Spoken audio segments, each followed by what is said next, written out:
Here is a quickly built prototype of the drone which we just saw photographed over New Jersey a few days ago. We have two sets of three-phase wire coils arranged as a triangle.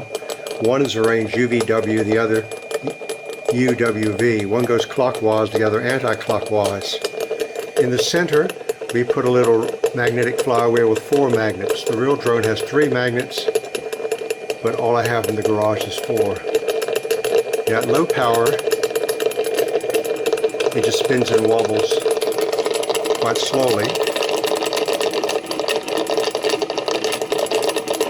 And then as we increase the three-phase frequency to about 15 Hertz,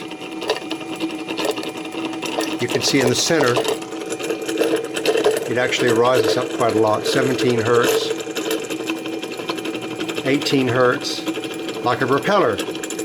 19 Hertz. Pretty cool, isn't it?